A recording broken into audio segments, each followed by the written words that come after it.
అందరికీ నమస్తే అండి. ఇమ్మాది రవి ఈ పేరు కంటే ఐబొమ్మ రవి అంటే అందరికీ కూడా బాగా తెలిసిన వ్యక్తి. ఒక 3 రోజుల నుంచి కూడా మీడియాలో బాగా నానుతున్న పేరు. దాదాపుగా 6 సంవత్సరాల నుంచి తెలుగు సినీ రంగాన్ని వణికిస్తున్న పేరు. దాదాపుగా 6 నెలల నుంచి పోలీసులకు కంటి మీద కునుకు లేకుండా చేస్తున్న పేరు. సో ఐబొమ్మ రవి ఒక పెద్ద క్రిమినలే, కానీ అతనికి సామాజిక మాధ్యమాల్లో విపరీతమైన సపోర్ట్ కూడా వస్తుంది. ఈ వీడియోలో మనం నాణేనికి 2 వైపులు చెప్పుకుందాం. రవి చేసింది చట్టబద్ధంగా తప్పే, చట్ట ప్రకారం తప్పే. అదే సమయంలో సినీ రంగం, తెలుగు సినీ రంగంలో కూడా కొన్ని మార్పులు కావాలి. అదేంటనేది ఈ వీడియోలో మనం కొంచెం కూలంకషంగా నేను అనలైజ్ చేస్తాను. ఫస్ట్ అసలు ఈ ఐబొమ్మ రవి యాక్చువల్ అతని వయసు 39 సంవత్సరాలు. విశాఖపట్నంలో జన్మించాడు, హైదరాబాద్కు మకాం మార్చాడు, బీటెక్ చదువుకున్నాడు. సంపాదన అంతంత మాత్రమే, సాఫ్ట్వేర్ ఇంజనీర్గా పనిచేశాడు. ఈ నెట్వర్క్ హ్యాకింగ్, కంప్యూటర్ దీని మీద కాస్త పట్టు పెంచుకున్నాడు. దాంతో హ్యాకర్గా మారాడు అనమాట. హ్యాకర్గా మారిన తర్వాత 2019లో ఐబొమ్మ అనే ఒక వెబ్సైట్ స్టార్ట్ చేశాడు. దానికి ముందే ఇతను చిన్న చిన్న పైరసీలు, హ్యాకింగ్లు అవి చేసేవాడు. సో చేసిన తర్వాత 2019లో ఐబొమ్మ స్టార్ట్ చేశాడు. దానికి ముందు ఇతనికి వచ్చే వేతనం సరిపోక ఇంట్లో కొంచెం ఆర్థికంగా ఇబ్బందులు పడేవాడు. ఇంట్లో భార్యతో కూడా అంతగా పడేది కాదు. అందుకే ఇతను భార్యతో విడాకులు తీసుకోవడానికి వచ్చే పోలీసులు దొరికిపోయాడు అంటున్నారు. సరే, ఈ 2019లో ఐబొమ్మ స్టార్ట్ చేయడం, సినిమా రిలీజ్ అయిన కొన్ని గంటల వ్యవధిలోనే, మ్యాక్సిమం 24 గంటల్లోనే ఏ సినిమా అవని దాన్ని ఐబొమ్మలో అప్లోడ్ చేసేయడం. ఆ తర్వాత దానికి ట్రాఫిక్ పెరిగిపోవడంతో బెప్పం టీవీ అనే మరో టీవీని 2022లో స్టార్ట్ చేయడం. దానిలో కూడా ఇలా పైరసీ సినిమాలన్నీ కూడా అప్లోడ్ చేయడంతో విపరీతమైన యూజర్స్, నెలకి 50 లక్షల మంది అతని వెబ్సైట్ విజిట్ చేస్తారంటే చూసుకోండి. ఐ మీన్ ఈ సినిమాలు, ఈ పైరసీ సినిమాలు నెలకి 50 లక్షల మంది చూస్తారంట. సో వీళ్ళందరి డేటా కూడా అతని దగ్గర ఉంది. వీళ్ళల్లో చాలామంది అతను ప్రమోట్ చేస్తున్న, ఇక్కడ ఈ ఐబొమ్మలో కానీ బెప్పం టీవీలో కానీ ఏంటంటే సినిమాలు చూస్తున్నప్పుడు మధ్యలో పాజ్ అయిపోద్ది, ఆటోమేటిక్గా పాజ్ అయిపోయి ఒక లింక్ వస్తుంది. బెట్టింగ్ యాప్స్కి సంబంధించి అండ్ ఆన్లైన్ గేమ్స్కి సంబంధించి ఒక లింక్ వస్తుంది. ఆ లింక్ క్లిక్ చేస్తేనే సినిమా ప్లే అవుద్ది, లేకపోతే ప్లే అవ్వదు. ఒక అరగంట సినిమా ప్లే అయిన తర్వాత ఆ లింక్ క్లిక్ చేసి ఒక అడ్వర్టైజ్మెంట్ వస్తుంది. అడ్వర్టైజ్మెంట్ చూసిన తర్వాత మళ్ళీ వచ్చి సినిమా చూడాలి. అది కంపల్సరీ చేశాడు అనమాట. గత 3 సంవత్సరాలుగా ఈ promotions, betting apps promotions, gaming apps promotions ఎక్కువైపోయాయి. ఇలా ఎక్కువ అవడంతో అతని ఆదాయం కూడా బాగా పెరిగింది. సో ఇలా రవి ఫేక్ పైరసీ వెబ్సైట్లు మెయింటైన్ చేయడం, పైరసీ వెబ్సైట్లలో బెట్టింగ్ యాప్స్ ప్రమోట్ చేయడం, 50 లక్షల మంది డేటా తన దగ్గర పెట్టుకోవడం, ఈ సినిమాలన్నీ స్టోర్ చేయడానికి దాదాపుగా కొన్ని పెన్ డ్రైవ్లు, కొన్ని ఎస్ఎస్డీలు, కొన్ని హార్డ్ డిస్కులు, కొన్ని ల్యాప్టాప్లు అన్నీ కూడా పెట్టుకున్నాడు. ఇవన్నీ కూడా అప్లోడ్ చేయడానికి అతను కరేబియన్ దీవులు అయితే సేఫ్ అని చెప్పి ఆ ప్రాంతం, అలాగే ఫ్రాన్స్, అలాగే నెదర్లాండ్స్, ఈ 3 దేశాల్లో ఎక్కువగా తిరుగుతూ ఉండేవాడు అనమాట. ఆ 3 దేశాల్లో కొన్ని సర్వర్లు అవి మెయింటైన్ చేస్తూ ఉండేవాడు.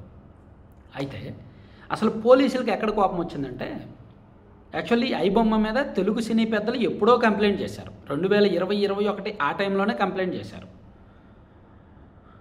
అప్పటి నుంచి పోలీసులు మైండ్లో ఒక పక్కన ఉంది, ఈ కేసు ఛేదించాలని ఉంది, కానీ దొరకట్లేదు.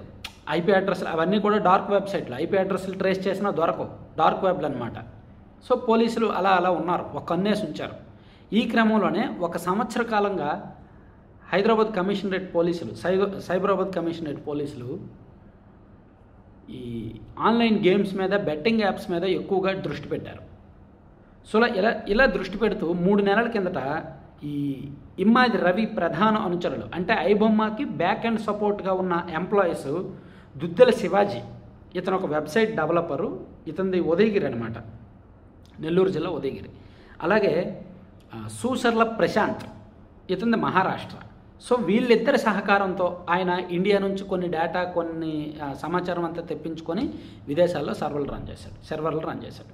సో ఇక్కడ ఈ బెట్టింగ్ యాప్స్ కేసులో పోలీసులు రకరకాల వాంగ్మూలాలు, స్టేట్మెంట్లు తీసుకుంటూ తీగలాగితే డొంక ఐబొమ్మ వరకు వెళ్ళింది. అలా ఐబొమ్మ వరకు వెళ్ళినప్పుడు వీళ్ళిద్దరూ దొరికారు. ఈ ప్రశాంత్ అండ్ శివాజీ వీళ్ళిద్దరూ కూడా 3 నెలల కిందటే పోలీసులకు దొరికారు. అప్పుడు వీళ్ళు ఇచ్చిన పూర్తి సమాచారం ఏంటంటే, రవి మొత్తం ఈ ఐబొమ్మ అండ్ బెప్పం టీవీ మొత్తం నిర్వహిస్తున్నది రవి. రవి అనే వ్యక్తి ఇక్కడ ఉండడు, దొరకడు. నెదర్లాండ్స్లో ఉంటాడు, లేదా కరేబియన్ అటువైపు ఉంటాడు, లేదంటే ఫ్రాన్స్లో ఉంటాడు. ఎప్పుడు ఇండియాకి వస్తాడో వెళ్తాడో తెలియదు. మాకు జస్ట్ కొన్ని ఇన్స్ట్రక్షన్స్ వస్తాయి, డార్క్ వెబ్ ద్వారానే వస్తాయి, మేము చేస్తాము, అంతకుమించి మాకు తెలియదు అని వీళ్ళు చెప్పాల్సింది చెప్పారు. అదే టైంలో 2 నెలల కిందట అనుకుంటా ఈ ఐబొమ్మ నుంచి ఒక వార్నింగ్ వచ్చింది పోలీసులకి. పోలీసులను వార్నింగ్ రావడం అండ్ తెలుగు సినీ రంగాన్ని ఛాలెంజ్ చేస్తూ ఒక వీడియో వచ్చింది. దాంతో తెలుగు సినీ పెద్దల ప్రెజర్ పోలీస్ డిపార్ట్మెంట్ మీద ఎక్కువ ఉంది అండ్ పోలీసులకు కూడా ఛాలెంజ్ చేయడంతో వీళ్ళు ఇంకా ప్రెస్టీజియస్గా తీసుకున్నారు. అప్పటికే పూర్తి స్థాయి సమాచారం పోలీసుల దగ్గర ఉంది. ఇతను ఎక్కడెక్కడ సర్వర్లు ఉంటాయి, ఇతను ఎప్పుడెప్పుడు వస్తుంటాడు ఏంటనేది సమాచారం అంతా ఉంది. ఒక కన్నేసి ఉంచారు. ఇదే సమయంలో ఈ ఇమ్మాది రవికి భార్యతో విడాకుల కేసు ఒకటి కోర్టులో పెండింగ్ ఉంది. సో అది ఈ 2-3 రోజుల్లో ఎప్పుడో అతను కోర్టు వాయిదా ఉందన్నమాట. కూకట్పల్లిలో ఫ్యామిలీ కోర్టులోగా అతను వాయిదాకు వెళ్లాల్సి ఉంది. మేబీ కూకట్పల్లిలో, అదే హైదరాబాద్ ఎక్కడో వాయిదాకు వెళ్లాల్సి ఉంది. దాంతో అతను ఫ్రాన్స్ నుంచి హైదరాబాద్ వచ్చాడు. వచ్చి కూకట్పల్లిలో తన అపార్ట్మెంట్లో ఉన్నాడు. అలా ఉన్నప్పుడు పోలీసులు దాదాపుగా ఒక 30 మంది, ఒక్కడిని పట్టుకోవడానికి అంతమంది పోలీసులు ఎందుకు వెళ్ళారంటే ఏ మాత్రం అవకాశం ఉన్నా వాడు పారిపోతే మళ్ళీ కష్టం, పట్టుకోవడం కష్టం. అందుకని పోలీసులు కూడా గట్టిగా ప్లాన్ చేసి కింద కొంతమంది పైన కొంతమంది చాలా పకడ్బందీ ప్లాన్ చేసి వెళ్ళారనమాట. వెళ్ళి వాడిని పట్టుకున్నారు. అయితే పోలీసులకు సమాచారం ఇచ్చింది రవి భార్య అంటారు. ఈ విడాకుల కేసులో ఈరోజు వాయిదా ఉంది, వాయిదా కోసం అతను ఖచ్చితంగా వస్తాడు, ఎందుకంటే ఇది ఫైనల్ వాయిదా, దీనికి ఖచ్చితంగా అతను రావాల్సి ఉంది అని ఆమె లీక్ ఇచ్చింది అని అంటారు. మరి అది ఎంతవరకు వాస్తవమో తెలియదు. సో మొత్తానికి పోలీసులకు ఇన్ఫర్మేషన్ అందింది, పోలీసులు పట్టుకున్నారు. అతన్ని పట్టుకున్నప్పుడు అతని అపార్ట్మెంట్లోనే దాదాపుగా 3 కోట్లు అమౌంట్ దొరకడం అండ్ అతనికి సంబంధించిన 35 బ్యాంక్ అకౌంట్లు మెయింటైన్ చేస్తున్నాడు. ఆ 35 బ్యాంక్ అకౌంట్ల వివరాలన్నీ తీసుకొని దానిలో ఉన్న నగదు ఫ్రీజ్ చేసేయడం, అలాగే అతను సర్వర్లు ఎక్కడెక్కడి నుంచి మెయింటైన్ చేస్తున్నాడు అని తెలుసుకున్నారు. అతని దగ్గర ఉన్న ల్యాప్టాప్లు, హార్డ్ డిస్కులు, పెన్ డ్రైవ్లు, ఎస్ఎస్డీలు అన్నీ కూడా స్వాధీనం చేసుకున్నారు. అలాగే అతని దగ్గర డేటా ఎంత ఉంది అని చూసి ఆశ్చర్యపోయారు. 21,000 సినిమాలు అతను నెట్లో ఇల్లీగల్గా, అనధికారికంగా అప్లోడ్ చేశాడు. సో ఇదంతా కూడా తప్పే. 50 లక్షల మంది డేటా అతని దగ్గర ఉంది. ఆ డేటా పోలీసులు జాగ్రత్తగా తీసుకోవాలి. ఇది నానేనుకు ఒకవైపు అండి. నానేనుకు రెండో వైపు అసలు రవి వాదనలో కూడా ఒకంత చట్టబద్ధంగా తప్పే కావచ్చు, న్యాయస్థానాల్లో తప్పే కావచ్చు, కానీ నైతికంగా సామాన్యుల కోణంలో చూస్తే మంచిదేనేమో. సో ఇక్కడ మారాల్సింది తెలుగు సినీ రంగం. 20-30 కోట్లతో తీయాల్సిన సినిమాని 60-70 కోట్లతో తీస్తున్నారు. హీరోకి ఒక మంచి హిట్ వస్తే చాలు, ఆ హీరో అనూహ్యంగా రెమ్యునేషన్ పెంచేస్తాడు. అప్పుడు వరకు 5 కోట్లు తీసుకునే హీరో అనూహ్యంగా ఒక పెద్ద హిట్ వచ్చేసరికి 10 కోట్లు, 15 కోట్లు, 20 కోట్లు అని కొండెక్కి కూర్చుంటాడు. ఈ ప్రొడ్యూసర్లు కూడా అరే ఈ సినిమా వీడు తప్ప ఇంకొకటి చేయలేడు అన్నట్టు, వాడే దిక్కు అయినట్టు వాడి దగ్గరికి వెళ్ళి వాడు అడిగినంత ఇచ్చి భారీగా ఖర్చు పెడతారు హంగు ఆర్భాటాలతో. ప్రొడ్యూసర్ల ధీమా ఏంటి? కలెక్షన్స్ వస్తాయి, జనం కూడా 150 రూపాయలు పెట్టినా టికెట్ చూస్తారు, టికెట్ 150 పెట్టినా చూస్తారు, 200 పెట్టినా జనం చూస్తారు. అలాగే ఓటీటీ వాళ్ళు కూడా డబ్బులకి సినిమాలు కొంటారు. ఎలాగోలా మనం రాబెట్టేసుకోవచ్చు. బయ్యర్లు డిస్ట్రిబ్యూటర్లే పోతారు. ఒకవేళ సినిమా పోయిందనుకో బయ్యర్లు డిస్ట్రిబ్యూటర్లు బయ్యర్లే పోతారు తప్ప, ఈ ఎగ్జిబిటర్లు పోతారు తప్ప ప్రొడ్యూసర్ పోడు. సాధారణంగా 95% ఏ సినిమా ఫెయిల్ అయినా సరే ప్రొడ్యూసర్కి నష్టం ఉండదు. ప్రొడ్యూసర్ ముందే చేతులు దులిపేసుకుంటాడు. ఒక 10 పైసలు 5 పైసలు వాటా తీసుకొని లాభం తీసుకొని చేతులు దులిపేసుకుంటాడు. ఎటొచ్చి పోయేది సినిమా కొనుక్కున్న వాళ్ళే, సినిమా రిలీజ్ చేసిన వాళ్ళే. సో అందుకు ఎక్కువ ఖర్చు పెట్టేస్తారు. అలా ఎక్కువ ఖర్చు పెట్టినప్పుడు దాన్ని రాబెట్టుకోవడానికి టికెట్ ధరలు పెంచుతున్నారు. మీరు అబ్జర్వ్ చేయండి, 2019 నుంచి కూడా టికెట్ రేట్లు అలా పెరుగుతూనే ఉన్నాయి. సాధారణంగా అన్ని ధరలు పెరుగుతున్నాయి. పెట్రోల్ పెరుగుతుంది, నిత్యావసరాలు పెరుగుతున్నాయి, కూరగాయలు పెరుగుతున్నాయి, మందులు పెరుగుతున్నాయి, అన్నీ పెరుగుతున్నాయి. ఈ పెరుగుదలతో పోలిస్తే సినిమా టికెట్ల పెరుగుదల బాగా ఎక్కువగా ఉంది. సో 2009లో లీటర్ పెట్రోలు 48 రూపాయలు 2009లో. ఇప్పుడు లీటర్ పెట్రోలు 110 రూపాయలు కదా.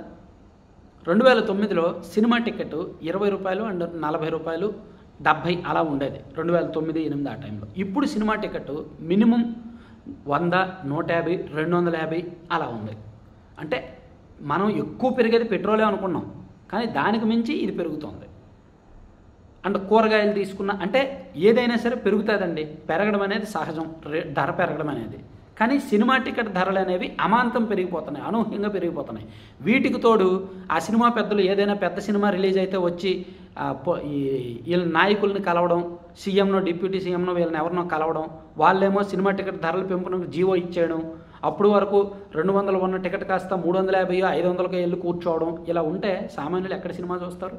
ఒకప్పుడు 2015కు ముందు మొత్తం 400 రూపాయలు ఉంటే ఫ్యామిలీ మొత్తం సినిమాకి వెళ్ళి సినిమా చూసుకొని ఇంటర్వెల్ ఖర్చులు పెట్టుకొని వచ్చేవాళ్ళు. జస్ట్ ఒక 400 300 నుంచి 400 ఉంటాయి. ఇప్పుడు ఒక ఫ్యామిలీ సినిమాకి వెళ్ళి రావాలంటే మినిమం 1000 నుంచి 1500 కావాలి. ఎవరి సొమ్ము, ఎవరి డబ్బులు? అప్పుడు 10,000 జీతం వస్తున్న వ్యక్తికి ఇప్పుడు ఈ లెక్కన ఒక 25,000-30,000 రావాలి. కానీ అప్పుడు 10,000 సంపాదిస్తున్న వ్యక్తికి ఇప్పుడు 15,000 వస్తుంది నెలకి. సో వ్యక్తి ఇన్కమ్ పెరుగుదల తక్కువగా ఉంది, కానీ సినిమా రేట్లు పెరుగుదల ఎక్కువగా ఉంది. టికెట్ రేట్లు ఎందుకు టికెట్ రేట్లు అంత పెరుగుతున్నాయి అంటే ఖర్చులు ఎక్కువ అవుతున్నాయి. ఖర్చులు ఎందుకు అంత ఎక్కువ అవుతున్నాయి అంటే రెమ్యునరేషన్లు ఎక్కువైపోయినాయి. రెమ్యునరేషన్లు భారీగా ఇస్తున్నారు. సో ఇదంతా దీని అంతటికీ కారణం తెలుగు సినీ రంగంలో కూడా కొన్ని తప్పులు ఉన్నాయి. పనికిమాలిన సినిమాలకి ఈ మధ్య ఒకే ఒక్క సినిమాతో బాగా హిట్ కొట్టాడు ఆయన. ఒక్క సినిమానే, అదొక చిల్లర సినిమా, మంచి కామెడీ సినిమా. ఒకే ఒక్క సినిమా హిట్ కొట్టాడు. ఆ తర్వాత వరుసగా 3-4 ఫ్లాపులు వచ్చాయి. కానీ అతని రెమ్యునరేషన్ 12 కోట్లు తెలుసా. ఈ మధ్య ఇద్దరు హీరోయిన్లతో ఒక సినిమా కూడా వచ్చింది. అంతకుముందు ఇంకో సినిమా ఫ్లాప్ అయింది, అంతకుముందు ఇంకోటి ఫ్లాప్ అయింది. 3 ఫ్లాపులు వచ్చాయి, ఒకే ఒక్క హిట్ వచ్చింది. కానీ అతని రెమ్యునరేషన్ 10-12 కోట్లు ఉందంటే అర్థం చేసుకోండి. అలా తెలుగు సినిమా హీరోలు ఒకే ఒక్క హిట్ కొడుతున్నారండి, దాంతో ఎక్కడికో వెళ్ళిపోతున్నారు. లక్కీ అయిపోయింది. పొరపాటున ఒక 5-6 ఫ్లాపులు వచ్చి మళ్ళీ హిట్ కొట్టాడు అనుకోండి, ఆ 10ది కాస్త 25 చేస్తాడు. అలా హీరోలు అందరూ, నేను ఒక్కరిని అనట్లా, అందరినీ అంటున్నా, ప్రతి హీరో అలాగే తయారయ్యారనమాట. సో దానికి తగ్గట్టు ప్రొడ్యూసర్లు కూడా అలాగే రెమ్యునరేషన్లు ఇచ్చేస్తున్నారు, తప్పట్లేదు. దానికి తగ్గట్టు ఖర్చులు కూడా అలాగే పెడుతున్నారు. ఆ ఖర్చులు ఎందుకు పెడుతున్నారంటే జనం చూస్తారు, జనంకి ఆ పిచ్చి ఉంది అనే ధీమా. నిజంగానే జనంలో పిచ్చి ఉంది. ఆ పిచ్చి ఒక 40% మందిలో థియేటర్కి వెళ్ళి చూడాలని ఉంటే ఒక 60% మందిలో పైరసీ చూడాలని ఉంటుంది. కాబట్టే నైతికంగా అనైతికంగా సినిమాలు చూస్తున్నారు, నైతికంగా రవికి మద్దతు ఇస్తున్నారు కొంతమంది. Thank you.